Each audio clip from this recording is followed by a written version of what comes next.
ವೇದಿಕೆಯಲ್ಲಿರುವಂತ ಈಗ ತಾನೇ ತಮ್ಮೆಲ್ಲರ ಸನ್ಮಾನಕ್ಕೆ ಪಾತ್ರರಾಗಿ ನಿಮ್ಮ ಹೃದಯವನ್ನ ಗೆದ್ದಂತ ನನ್ನ ಮಿತ್ರ ರಾಮಲಿಂಗಾರೆಡ್ಡಿ ಅವರೇ, ನಮ್ಮ ರಾಜಗುರು ಸುಮಾರು 35 ವರ್ಷದಿಂದ ನನಗೆ ಮಾರ್ಗದರ್ಶನವನ್ನು ನೀಡ್ತಾ ಇರ್ತಕ್ಕಂಥ ಪೂಜ್ಯ ಶ್ರೀ ದ್ವಾರಕನಾಥ್ ಅವರೇ, ನಮ್ಮ ಆಗವಂದ ವಿದ್ವಾನ್ ಶ್ರೀವತ್ಸರ್ ಅವರೇ, ಚಾಮುಂಡೇಶ್ವರಿ ದೇವಾಲಯದ ಪ್ರಧಾನ ಅರ್ಚಕರು ನಮ್ಮ ಹಿತೈಷಿಗಳಾದ ಶ್ರೀ ಶಶಿಶೇಖರ್ ದೀಕ್ಷಿತ್ ಅವರೇ, ಇಲ್ಲಿ ಸೇರ್ತಕ್ಕಂಥ ಎಲ್ಲ ಬಡ ಜನತೆಯ ಎಲ್ಲ ವರ್ಗದ ಜನರಿಗೆ ನೆಮ್ಮದಿ, ಸುಖ, ಆರೋಗ್ಯ ಎಲ್ಲ ಕೂಡ ಸಿಗಲಿ ಅಂತ ಹೇಳಿ ಭಗವಂತ ಮುಖಾಂತರ ಪ್ರಾರ್ಥನೆ ಮಾಡ್ತಾ ಇರ್ತಾ ಎಲ್ಲ ನನ್ನ ಅರ್ಚಕ ಬಂಧುಗಳೇ, ಯಾವಾಗಲೂ ಒಂದು ಮಾತು ಹೇಳ್ತಾ ಇರ್ತೀನಿ, ಅರ್ಚಕಸ್ಯ ಪ್ರಭಾವೇನ ಶಿಲಾದ್ಭವತಿ ಶಂಕರ. ಅರ್ಚಕರ ಪ್ರಭಾವದಿಂದ ಶಿಲೆಯಲ್ಲಿ ಶಂಕರ ಕಾಣ್ತಾನೆ. ಭಕ್ತನಿಗೂ ಭಗವಂತನಿಗೂ ವ್ಯವಹಾರ ಮಾಡುವಂತ ಸ್ಥಳ ದೇವಾಲಯ. ಆ ದೇವರಿಗೂ ಭಗವಂತನಿಗೂ ಮತ್ತು ಭಕ್ತನಿಗೂ ಮಧ್ಯೆ ಒಂದು ಕೊಂಡಿಯಾಗಿ ಅವನ ಭಾವನೆಯನ್ನ ಏನಿದೆ, ಅವನ ನೋವನ್ನ ಏನಿದೆ ಅಂತ ಹೇಳಿ ನಿಮ್ಮ ಮುಖಾಂತರ ಆ ದೇವರು ನಿಮ್ಗೆ ಆ ಸ್ಥಾನವನ್ನು ಕೊಟ್ಟು ಆ ದೇವರನ್ನ ಮುಟ್ಟುವಂಥದ್ದು, ಅರ್ಚನೆ ಮಾಡುವಂಥದ್ದು, ಅವನ ಸುಖ ದುಃಖಗಳನ್ನ ದೇವರಿಗೆ ತಲುಪಿಸುವಂತ ಭಾಗ್ಯ ನಿಮ್ಗೆ ಕೊಟ್ಟನಲ್ಲ, ಇದು ನಿಮ್ಮೆಲ್ಲರ ಭಾಗ್ಯ ಅಂತೇಳಿ ನಾನು ಭಾವಿಸ್ಕೊಂಡಿದ್ದೇನೆ. ಅರ್ಚಕರಿಗೆ ಜಾತಿ ಇಲ್ಲ, ಧರ್ಮಕ್ಕೆ ಭೇದ ಇಲ್ಲ, ಬಡವ ಶ್ರೀಮಂತ ಅನ್ನೋದು ಯಾವತ್ತೂ ಕೂಡ ವ್ಯತ್ಯಾಸ ಇಲ್ಲ. ದೇವರ ಮುಂದೆ ಎಲ್ಲರೂ ಸಮಾನರು.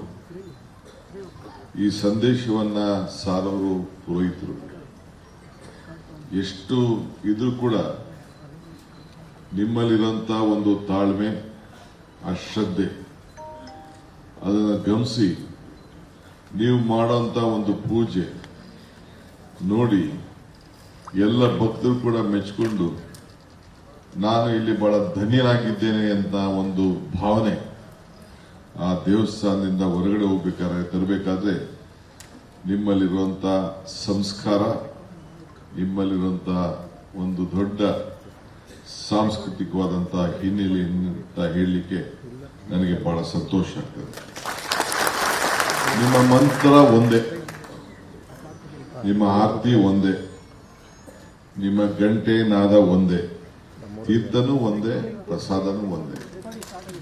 ನಾನು ಇಲ್ಲೇ ಯಾವುದೋ ಒಂದು ಮಠಕ್ಕೆ ಹೋಗಿದ್ದೆ, ಯಾವುದೋ ಸಂದರ್ಭದಲ್ಲಿ ಅಲ್ಲಿ ಕಾರ್ಯಕ್ರಮ ಇಟ್ಟಿದ್ರು. ಅಲ್ಲಿ ಒಂದು ಬಿದಿರಿತ್ತು, ಬಿದಿರು ಗೊತ್ತಲ್ಲ, ಬಿದಿರಿತ್ತು. ಆ ಬಿದಿರು ತಗೊಂಡೆ. ಆ ಬಿದಿರಿನ ಹಳ್ಳಿಲಿ, ನಮ್ಮ ಕಾಡಲ್ಲಿ, ಊರಲ್ಲಿ ನೀವೆಲ್ಲ ಬೆಳಿತೀರಿ. ಆ ಬಿದಿರಿಗೆ ಗೊತ್ತಿಲ್ಲ ನನ್ನಿಂದ ಇಂಥ ನಾದ ಈಚೆ ಬರ್ತದೆ ಅಂತೇಳಿ. ಅದು ಕೊರಳಾಗೋಯ್ತು. ಕೊನೆಗೆ ಏನಾಯ್ತು, ಕೃಷ್ಣನ ಕೊರಳಾಯ್ತು. ಸೊ ಕೃಷ್ಣ ಕೊರಳಿನಿಂದ ಗೋವುಗಳಿರ್ಬೋದು, ತನ್ನ ಆತ್ಮೀಯರಿರ್ಬೋದು, ತನಗೆ ಯಾರು ಆಸೆ ಇದ್ದಂತ ಜನರನ್ನ ಆಕರ್ಷಣೆ ಮಾಡಿ ಎಳ್ಲಿಕ್ಕೆ ಆ ಶಕ್ತಿ ಕೃಷ್ಣ ಪರಮಾತ್ಮ ಕೂಡ ಬರೀ ಒಂದು ಆ ಬಿದರಲ್ಲಿತ್ತು, ಇದರಲ್ಲಿತ್ತು. ಸೊ ಹಂಗೆ ಇಲ್ಲಿ ನಾವೆಲ್ಲ ಕುರಿ ಕುಯ್ಬೇಡಿ, ದನ ಕುಯ್ಬೇಡಿ ಅಂತ ಹೇಳ್ತೀವಿ. ತಮಟೆ, ತಪಲ, ಆ ನಾದ ಎಲ್ಲಿಂದ ಬಂತು? ಈಗೇನೋ ಪ್ಲಾಸ್ಟಿಕ್ ಬಂದಿದೆ. ಅವತ್ತ ಚರ್ಮದಿಂದನೇ ಆ ನಾದ ಬಂತು. ಸೊ ದೇವರಲ್ಲೂ ಕೂಡ ಬಹಳ ತಾರತಮ್ಯ ಇದೆ. ದೇವರಲ್ಲೂ ಕೂಡ ತಾರತಮ್ಯ ಇದೆ. ಏನಪ್ಪಾ ಅಂತಂದ್ರೆ, ಆ ದೇವರು ಬಲಿ ತೆಗೆದುಕೊಳ್ಬೇಕ. ಅಶ್ವಂ ನೈವ ಗಜಂ ನೈವ ವ್ಯಾಘ್ರಂ ನೈವ ನೈವ ಚ ಗಜಾಪುತ್ರಂ ಬಲಿಂ ದದ್ಯ ದೇವೋ ದುರ್ಬಲ ಘಾತಕ. ಈ ದೇವರು ಬಲಿ ತೆಗೆದುಕೊಳ್ಬೇಕಾದ್ರೆ ಸಿಂಹನ, ಹುಲಿನ, ಒಂಟೆನ ಬಲಿ ತೆಗೆದುಕೊಳ್ಳುತ್ತೆ. ಕೋಳಿ, ಕುರಿ, ಮೇಕೆ ಯಾಮಾರದು ಒಂದು ಕೋಣ, ಅದು ಬಿಟ್ರೆ ಯಾರು ಬಲಿ ತೆಗೆದುಕೊಳ್ತಾರ? ಹಂಗೆ ಇವತ್ತು ನೀವೆಲ್ಲ ಯಾರಿಲ್ಲಿ ಸೇರಿರೋರು? ಎಲ್ಲ ಬಡ ದೇವಸ್ಥಾನದವ್ರು ನೀವೆಲ್ಲ ಇಲ್ಲಿ ಸೇರಿರೋರು. ದೊಡ್ಡ ದೊಡ್ಡವರೆಲ್ಲ ಎಲ್ಲವರೇ. ಸೊ ನೋವು ಯಾರಿಗಿದೆ? ನೀವು ಮಾತ್ರ ನೋವಿದೆ. ನನಗೆ ಇವತ್ತು ಎಷ್ಟು ಸಂತೋಷ ಆಯ್ತು ಅಂತಂದ್ರೆ, ನಮ್ಮ ರಾಮಲಿಂಗಾರೆಡ್ಡಿಯವ್ರನ್ನ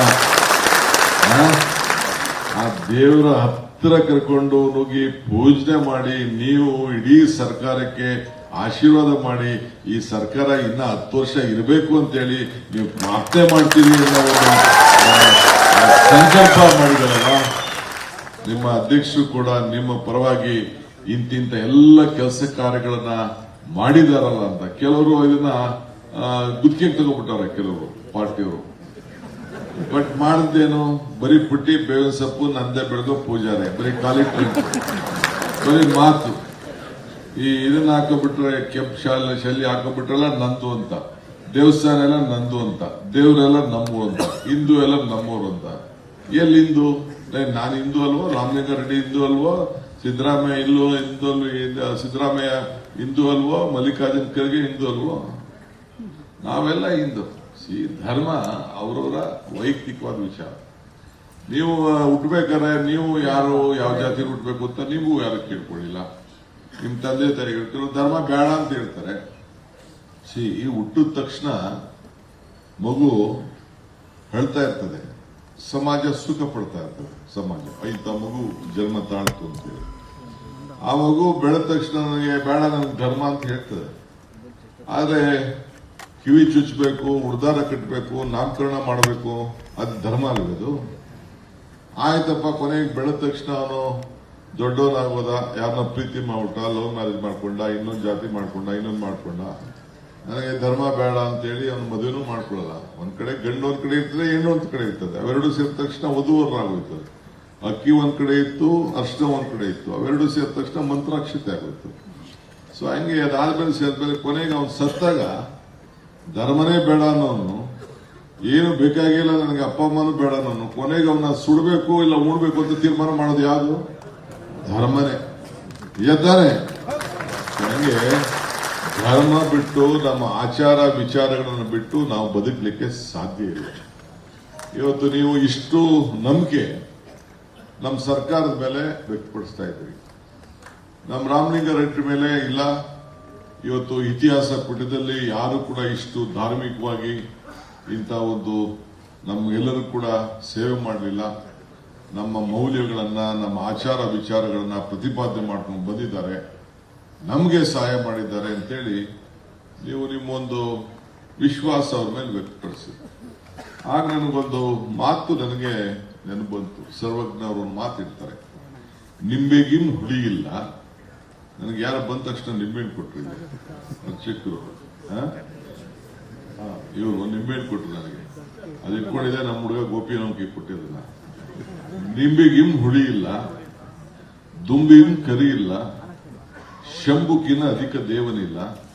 ಅಂದ್ರೆ ನಿಂಬೆಹಣ್ಣು ಇದೆಯಲ್ಲ, ಎಲ್ಲಾ ಹುಳಿಗಳಕ್ಕಿಂತ ಬಹಳ ಶ್ರೇಷ್ಠವಾದ ಹುಳಿ. ಮಾವಿನ ಹಣ್ಣು ಹುಳಿ, ಹುಣಸೆ ಹುಳಿ, ದ್ರಾಕ್ಷಿ ಹುಳಿ, ನೀವು ಯಾವ್ದೇ ಹುಳಿ ತೆಗೆದುಕೊಳ್ಳಿ, ಆ ನಿಂಬೆಹಣ್ಣು ಹುಳಿ ಬಹಳ ಶ್ರೇಷ್ಠವಾದಂತಹ ಹುಳಿ. ದುಂಬಿಗಿಂ ಕರಿ ಇಲ್ಲ, ಈ ಕಪ್ಪು ಈ ಮೈಕಲ್ಲಿದೆ, ಕೂದಲಲ್ಲಿದೆ, ನಿಮ್ ಬಟ್ಟೆಲಿದೆ. ಅದು ಹಳ್ಳಿಲಿ ದುಂಬಿ ಓಡಾಡ್ತಿದ್ದ, ಅದು ಗ್ಲಾಸ್ ಹೊಡೆದಂಗೆ ಹೊಡಿತಾ ಇರ್ತದೆ, ಬಹಳ ಶ್ರೇಷ್ಠ ಅಂತ. ಶಂಭುಕಿನ್ನ ಅಧಿಕದ. ಶಂಭುವನ್ ಯಾರು? ಶಿವ. ಎಲ್ಲ ನಮ್ಮ ಹಿಂದೂ ಧರ್ಮದಲ್ಲಿ ಎಲ್ಲಾ ದೇವರಿಗಿನ್ನ ದೊಡ್ಡ ದೇವರು ಶಿವ. ಅದಾದ್ಮೇಲೆ ಏನ್ ಹೇಳ್ತಾರೆ ಸರ್ವಜ್ಞ ಅವರು ಅಂದ್ರೆ, ನಿಂಬೆಗಿಂ ಹುಳಿ ಇಲ್ಲ, ದುಂಬಿಗಿಂ ಕರಿಗಿಲ್ಲ, ಶಂಭುಕಿನ ಅಧಿಕ ದೇವನಿಲ್ಲ, ನಂಬಿಕೆಗಿನ್ನ ದೊಡ್ಡ ಗುಣ ಇಲ್ಲ ಅಂತ. ಎಲ್ಲಾ ಗುಣಕ್ಕೆ ದೊಡ್ಡ ಗುಣ ಯಾರಪ್ಪ? ನಂಬಿಕೆ. ಹಂಗೆ ನೀವು ನನ್ನ ಮೇಲೆ, ನಮ್ಮ ಸರ್ಕಾರದ ಮೇಲೆ, ನನ್ನ ಸಹೋದ್ಯೋಗಿ ರಾಮಲಿಂಗಾರೆಡ್ಡಿ ಅವರು ಇಷ್ಟು ನಂಬಿಕೆ ಇಟ್ಕೊಂಡಿದ್ದಾರಲ್ಲ, ನಿಮ್ಮೆಲ್ಲರ ಈ ನಂಬಿಕೆ ಎಲ್ಲಿಗೆ ಬರಬೇಕು? ಈ ನಂಬಿಕೆ ಯಾವ ರೀತಿ ಇರಬೇಕು? ಈಗ ದ್ವಾರಕಾನಾಥ್ ಅವರು ಸುಮಾರು ವರ್ಷದಿಂದನೇ ನನಗೆ ಹೇಳಿದ್ರು, ನೀನಪ್ಪ ನೀನು ಒಂದು ಸಣ್ಣ ಟೈಮಲ್ಲಿ ಮಂತ್ರಿ ಆಯ್ತೀಯ, ಆಮೇಲೆ ಮಾಜಿ ಆಯ್ತೀಯ, ರೆಡಿ ಆಗು, ನಿನಗೆ ಟಿಕೆಟ್ ಸಿಗಲ್ಲ ಅನ್ನೋದು ಹೇಳ್ಬಿಟ್ಟಿದ್ರು ಅವರು. ನಂಗೆ ಟಿಕೆಟೇ ಸಿಕ್ಕಿಲ್ಲ, ಮಂತ್ರಿ ಆದವ್ರು ಟಿಕೆಟ್ ಸಿಕ್ಕಿಲ್ಲ. ನನಗೊಂದು ನಂಬಿಕೆ ಅವ್ರ ಮೇಲೆ, ಅವ್ರೊಂದು ಮಾರ್ಗದರ್ಶನ ಕೊಡ್ತಾರಂತೆ. ಅದೊಂದು ದೊಡ್ಡ ಪುಸ್ತಕನೇ ಬರೆದಿರ್ಬೋದು, ಅವ್ರು ಏನೇನು ಮಾರ್ಗದರ್ಶನ ಕೊಟ್ಟವ್ರೆ, ಏನೇನು ಹೇಳೋರೆ ಅಂತ. ಸೊ ಹಂಗೆ ನಿಮಗೂ ಕೂಡ ಈ ಸರ್ಕಾರದ ಮೇಲೆ ನಂಬಿಕೆ. ಈಗ ನಿಮ್ಮ ಅಧ್ಯಕ್ಷರು, ನಿಮ್ಮ ಪರವಾಗಿ ಎಲ್ಲ ಪ್ರತಿನಿಧಿಗಳು, ಅವರು ಬಿತ್ತಳೆ ಕೊಟ್ಟರು, ಅವ್ರಿಗೆ ಸನ್ಮಾನ ಮಾಡಿದ್ರು. ಆ ಸನ್ಮಾನ, ಅದು ಹಾರ ಇತ್ತಲ್ಲ, ಅದು ಬಹಳ ಭಾರ, ಸಣ್ಣ ಅಲ್ಲ, ಈ ಹಾರ ಬಹಳ ಭಾರ. ಅದು ಇನ್ನು ಹೆಚ್ಚಿಗೆ ಜವಾಬ್ದಾರಿ ವಹಿಸ್ತದೆ. ಅಂದ್ರೆ ಇರುವಂತ ಅವಧಿಯಲ್ಲಿ ನಾನೇ ಅವ್ರಿಗೆ ಮುಜರಾಯಿ ಖಾತೆ ಕೊಟ್ಟವನು. ಅವ್ರು ಮುಜರಾಯಿ ಖಾತೆ ಕೊಟ್ಟಿಲ್ಲ, ಅವ್ರ ಮುಂದೆ ಈಗೆಲ್ಲ ಅಲೆ ಓಸತಿ ಇಲ್ಲಿ ಆಯ್ತೀನಿ. ಬರೀ ಟ್ರಾನ್ಸ್ಪೋರ್ಟೇಷನ್ ಇತ್ತು, ಮನೇಲಿ ಹೋಗಿ ಮಾಡ್ರಿ ಪಾಪ ಸತ್ತ ನಮ್ಮ ದಿವಂಗತ ಸುಧಾಕರ್ಗೆ ಆ ಖಾತೆ ಕೊಟ್ಟಿತ್ತು. ನಾನೇ ಹೇಳಿ ಕೊಟ್ಟೆ. ಬಟ್ ಬಹಳ ಅಚ್ಚುಕಟ್ಟಾಗೆ, ನನಗೂ ಕೂಡ ನೀವ್ ಹೇಳೋದಲ್ಲ, ಇಡೀ ರಾಜ್ಯದ ಉದ್ದಗಲೂ ಕೂಡ ಯಾವ ದೇವಸ್ಥಾನಕ್ಕೆ ಹೋಗ್ಲಿ, ಎಲ್ಲೇ ಹೋಗ್ಲಿ, ಈ ರೀತಿ ನಮ್ಮ ಮುಜರಾಯಿ ಇಲಾಖೆಯಲ್ಲಿ ಮಾಡದಂತ ಸೇವೆ, ಮಾರ್ಗದರ್ಶನ, ದೇವಸ್ಥಾನಗಳು, ಕಾನೂನುಗಳು, ಇವತ್ತು ಯಾವ ಸಂದರ್ಭದಲ್ಲೂ ಕೂಡ ಮಕ್ಕಳ ವಿದ್ಯಾಭ್ಯಾಸ ಇರ್ಬೋದು, ಸತ್ತೋರ್ಗೆ 2 ಲಕ್ಷ ಇರ್ಬೋದು, 60 ವರ್ಷ ಆದವ್ರಿಗೆ ದೇವಸ್ಥಾನ ಒಳಗಡೆ ಪ್ರವೇಶ ಇರ್ಬೋದು, ಸುಮಾರು 12,000 ಆಸ್ತಿಗಳನ್ನ ಇವತ್ತು ಅಳತೆ ಮಾಡಿಸಿ ದಾಖಲೆ ಉಳಿಸಿದ್ದಿರ್ಬೋದು, ಈ ಕಾಶಿ ಯಾತ್ರೆಗೆ, ಉದ್ಯೋಗ ಬೇರೆ ಬೇರೆ ಯಾತ್ರೆಗೆ ಕಳಿಸ್ಕೊಡ್ಲಿಕ್ಕೆ ತೀರ್ಮಾನ ಮಾಡೋದು, ಈ ರೀತಿ ಮಾಡದಂತ ಅನೇಕ ವಿಚಾರ. ಚಾಮುಂಡಿ ದೇವಸ್ಥಾನಕ್ಕೆ ಒಂದು ಪ್ರಾಧಿಕಾರ ಇರ್ಬೋದು, ಹುಲಿಗಮ್ಮ ದೇವಸ್ಥಾನ, ಇಲ್ಲಾಂದ್ರೆ ಯಲ್ಲಮ್ಮ ದೇವಸ್ಥಾನ, ಘಾಟಿ ಸುಬ್ರಹ್ಮಣ್ಯ ದೇವಸ್ಥಾನ, ಇವಕ್ಕೆಲ್ಲ ಮಾಡಿ, ಕುಕ್ಕೆ ದೇವಸ್ಥಾನದಲ್ಲಿ ದುಡ್ಡು ಹಂಗೆ ಮಡಿಕೊಬಿಟ್ಟಿದ್ರು. 700 ಕೋಟಿ ರೂಪಾಯಿ ಅದಕ್ಕೊಂದು ಹೊಸ ರೂಪ ಕೊಡಬೇಕು ಅಂತ ಅದಕ್ಕೆ ಬಿಡುಗಡೆ ಮಾಡಿದ್ದು. ಹಿಂಗೆ 2,400 ಜನರಿಗೆ ಮತ್ತೆ ಇದನ್ನ ಕೆಲವು ಅನೇಕ ಕಾರ್ಯಕ್ರಮ ರೂಪಿಸಿ, ಇವೆಲ್ಲ ಕೂಡ ಈ ನಮ್ಮ ರಾಮಲಿಂಗಾರೆಡ್ಡಿ ಅವರು ಮಾಡಿ, ನೀವು ಅವರ ಹೃದಯವನ್ನ, ನಿಮ್ಮ ಹೃದಯವನ್ನ ಗೆದ್ದು ಬಾಂಧವ್ಯ. ಆದ್ರೆ ಈ ಅಗ್ರಿಮೆಂಟ್, ಈ ಬಾಂಧವ್ಯ ಎಲ್ಲಿರ್ಬೇಕು? ತಿರ್ಗಾ ವಾಪಸ್ಸು ರಾಮಲಿಂಗಾರೆಡ್ಡಿನ ನನ್ನ ವಿಧಾನಸೌಧದಲ್ಲಿ ಕುಂಡ್ರಿಸುವವರೆಗೂ ಇದ್ದಾಗ ಮಾತ್ರ ನಿಮಗೆ ಅದಕ್ಕೆ ಗೌರವ.